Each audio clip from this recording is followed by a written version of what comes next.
Good morning, it's the 17th of July and this is Boris's Best of British Bulletin, Davy PhD's take on the week's shenanigans at Westminster. This week, the UK government relaxed the rules on eating in restaurants, as long as the restaurants followed the guidelines. To promote this, the Chancellor of the Exchequer posed for a photo opportunity, serving customers in a branch of Wagamama, whilst clearly breaching the guidelines. Having told us since the 3rd of February that masks were useful, not useful, recommended, not recommended, essential for health workers, not essential for teachers, useful in small spaces, but not on buses, but then on buses, but not in shops, the government had its most spasmodic week to date. This week, the government said masks worked in Southeast Asia because there is a culture of wearing them, but we in Britain don't need to wear them. A virus is, of course, an inert, non-living, submicroscopic entity, so it's a stretch to expect it to adhere to our cultural norms. Michael Gove said England wouldn't need to follow Scotland and make masks mandatory in shops, as England could rely on common sense and basic good manners. The very next day, Michael Gove was photographed displaying common sense and basic good manners by not wearing a mask in 2 separate shops on his way to work, where he tells us all to use common sense and basic good manners. Inevitably, Boris Johnson then said masks would be mandatory in a mere 163 days since it was first recommended to make them mandatory in shops. But they're not going to be mandatory for 12 more days. 77 people died yesterday. At that rate, another 12 days is 924 deaths. And Matt Hancock ruled out masks in offices, which are some of the enclosed spaces we've needed to wear masks in since the 11th of May. Still on his A game, Matt Hancock didn't know about the 2017 report on our poor pandemic preparedness until he saw it in a newspaper in May this year. Meanwhile, the UK opted out of a £2 billion programme to have advance purchase of a vaccine because it's European. The government promised local COVID tests would be completed within 24 hours by the 1st of July. A report found that just 5% were completed within 24 hours. And then the PM dodged a question on whether he'd even read last week's report on preparations needed for a second wave of coronavirus that could kill 120,000 people.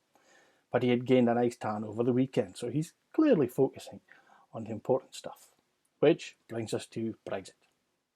David Davis, who negotiated the withdrawal agreement and then voted for the withdrawal agreement, was surprised at the contents of the withdrawal agreement and wants it renegotiated. The government bought a huge plot in Ashford, Kent to act as a customs clearance centre. This customs clearance centre is to handle all the friction caused by the frictionless trade Boris Johnson absolutely assured us of in 2016. Interestingly, Ashford is 23 miles of public roads away from the nearest port, which is fantastic news for Britain's burgeoning smuggling industry. The CEO of the Road Haulage Association said an extra 220 million customs declarations will be needed each year, which is 600,000 a day, or 6 times the capacity we'll actually have. He said each declaration is as complicated as a tax return and impossible for most businesses to manage. So, the UK government announced that we are training 50,000 customs brokers to help with this. Interestingly, it takes 18 months to train a customs broker, and we have 5. So that's going to go well. The cost of this is estimated at £15 billion a year. Not once, forever.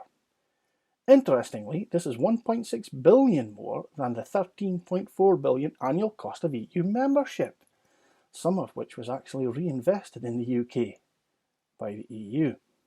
Yes, that's right, folks. We've given up freedom to travel, study, and settle in the EU, cost ourselves an extra 1.6 billion just on customs checks on goods, and we still don't have a deal. This entirely avoidable 15 billion cost was announced in the same week a report showed the number of British children admitted to hospital with malnutrition has doubled in the last 6 months. So it's possible we could spend that 15 billion a little bit better. The government stopped describing No Deal Brexit as No Deal Brexit and rebranded it Leaving on Australian Terms. Ireland, which is still in the EU and still broadly sane, reminded the UK that the EU does not actually have a deal with Australia, so yeah. And the Office of Budgetary Responsibility said the cost of no deal would be 9% of GDP, permanently. Liz Truss, who is our International Trade Secretary, said it would be okay. We could sell lamb to New Zealand. apparently unaware that lamb is one of New Zealand's greatest exports. Thankfully, the farmers' unions were there to inform her that New Zealand's lamb is half the price of UK lamb, so New Zealand wouldn't buy it, and 95% of UK sheep farms would fail. Presumably, next week, Liz Truss is going to open trade talks to see if we can sell snow to Iceland. Other fun food news: with no deal, beef will cost 48% more, cheddar 57% more, oranges 12% more, and rice 16% more. So the government handed out £10 vouchers to get people to eat in restaurants, at the same time as ending the free school meals programme for 1.6 million hungry children. Restaurants warned their prices would rise 30% under no deal. So spend those vouchers quick, folks, preferably on a hungry child. And then the government spent another $93 million to tell you to prepare for a Brexit they assured us was going to be cost-free and painless. More from the party of fiscal responsibility, the cost of rolling out universal credit rose another $1.4 billion, and the Institute for Fiscal Studies said the much-vaunted job protection scheme was badly timed and poorly targeted, with most of the $9.4 billion being spent on jobs that were already safe. But at least some government money is going where the government actually wanted.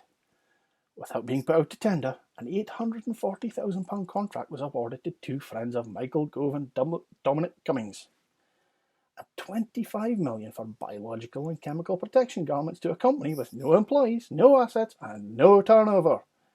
But it's fine, because there probably won't be any care workers, since Priti Patel excluded them all from her new immigration system. The strangely alluring Home Secretary also blamed the COVID outbreak in Leicester on cultural sensitivities, preventing local government from checking minimum wage enforcement. But rudely and inconveniently, the local authority reminded Ms Patel that minimum wage enforcement is actually the job of central government, which you'd hope someone in central government would already know.